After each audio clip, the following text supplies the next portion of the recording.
Hi guys. Okay, I had several people ask me some questions about my recent tarp video and tarp tricks and want me to go a little more in depth. So let's discuss that for just a split second. I see, and I'm probably wrong, okay, but I see tarps as three distinct families. And when you say tarp, okay, my first question is, are you a hiker that's trying to hike maximum range in a day? You're going to go for super light, super durable, super whatever, but it's got to be ultra light, and you're going to go 20 miles and camp, and you're trying to make this 40-mile trail in a day. You have one set of needs. Are you a bushcrafter, woodscrafter, where I'm going to go out and establish a base camp? That's a different set of needs. Or am I someone who's doing car camping or boat camping or something that I want to pull up and set up a major campsite? Those are three separate needs that a tarp can fill depending on the design and depending on how you're putting it. Okay? So let's look at the three families of tarps. First is Silnylon. Now this is some sort of very thin, strong fiber, and I'm lopping in here Cuban fiber and etc. that's had a plastic-like coating on it.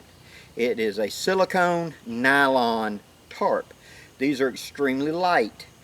They are designed for their waterproofness and their lightness. And this is an example of a Silnylon tarp.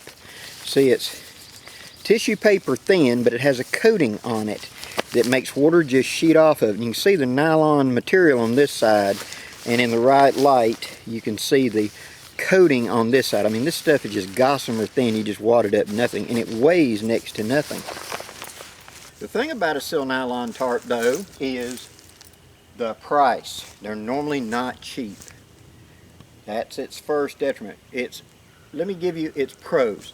Extremely light. You can get a big tarp for a very low weight.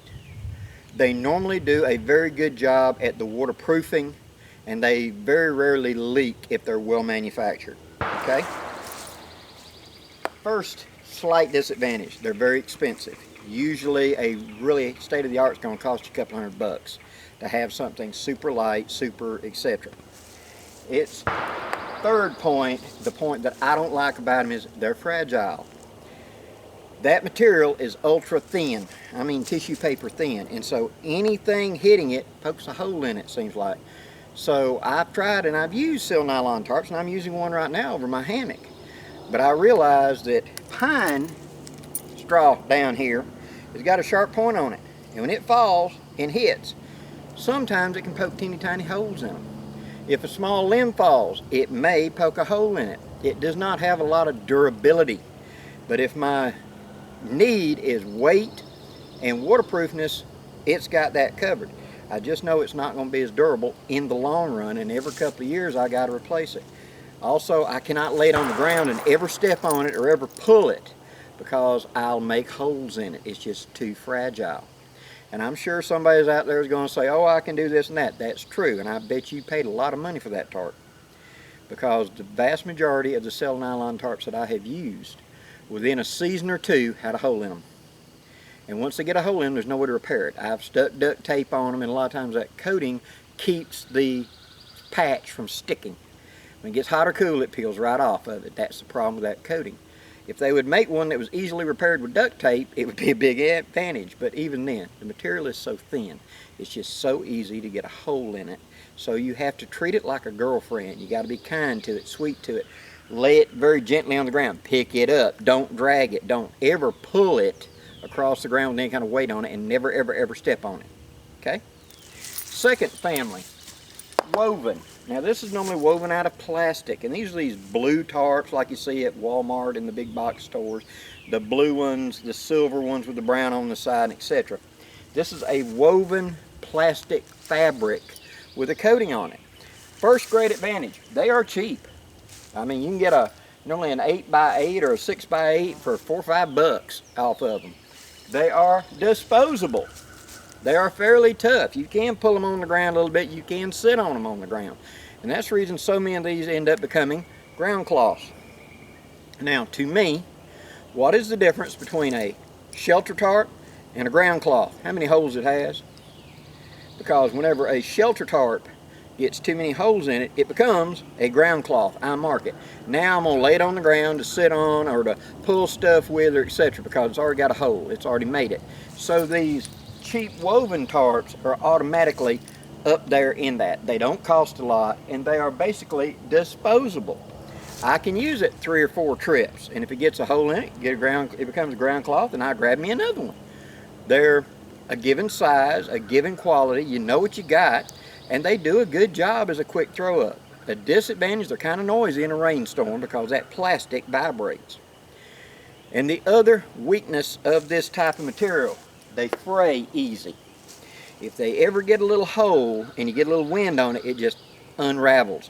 The material that's put together starts to unravel. That's the reason you see them going down the road and somebody's covered a trailer with them and they start just being blowing strings after a while.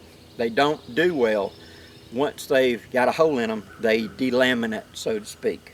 So you need to bear that in mind. You can put duct tape on them. You can patch them, so if you get a little hole or something in it, you'll get a season or 2, depending on how often you camp out of one of these. They're relatively light and they're extremely cheap. And if you're just starting out, get one of these. Get out in your backyard and practice the setups, the angles, the making all the kinds of stuff. Go with this. This is not a bad choice. There are better choices, but it's not a bad choice, especially when you're just starting out. And then the final family, fabric. This is one that's canvas or something like this. They're normally very, very durable, very, very tough. This is something you can walk on. This is something you can pile stuff on and drag. Unless you hit something really sharp, you're going to be okay. Because the material is thicker, it can take more abuse. However, heavy. A 10 by 10 tarp is going to weigh 7, 8, 10 pounds, depending on what it's made out of.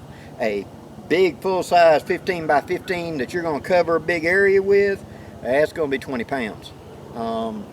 A lot of the companies that manufacture canvas tents for the Civil War reenactors or the buckskinners, etc., also make these big white canvas, and you can also get them another color, 10-ounce, fire-coated, etc. tarps, commonly called a diamond in the living history genre. And they make very good, durable things. I've got, right now, I have tarps that are 20 years old that rendezvoused with me heavily, where they were set up every month, sometimes for 5 or 6 days. They went on 14-day weekend. They've been through tornadoes. They've been through everything.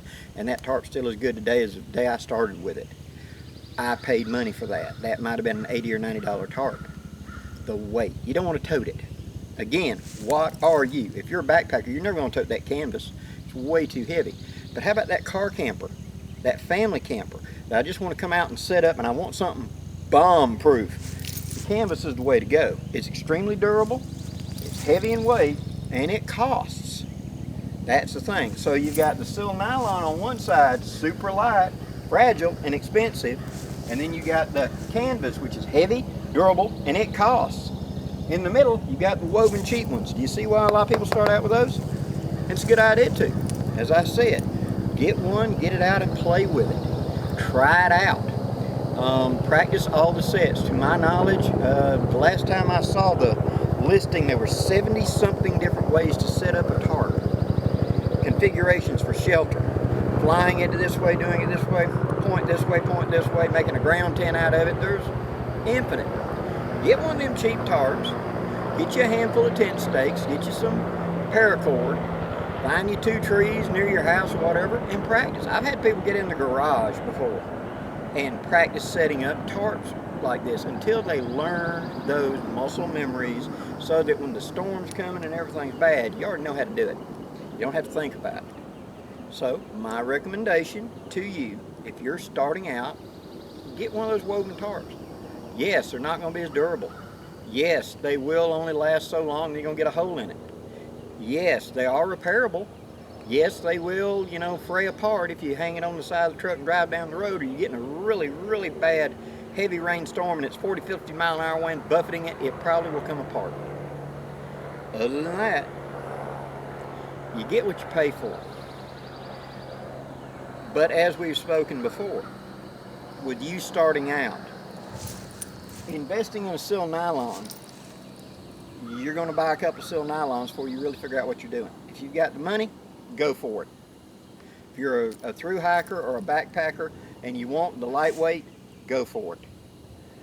If you're somebody I'm into car camping and I'm just setting up a base camp and you want to buy once, cry once, and you're done, buy one of them canvas with them good heavy 10-ounce duck with treated with fire resistance and everything else. It's called Sun Forger.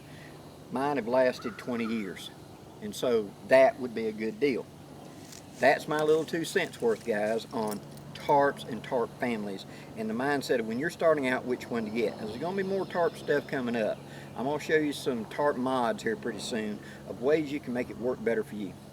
Till next time, guys, I'm Blackie, wishing you safe journeys. Have a great day, guys.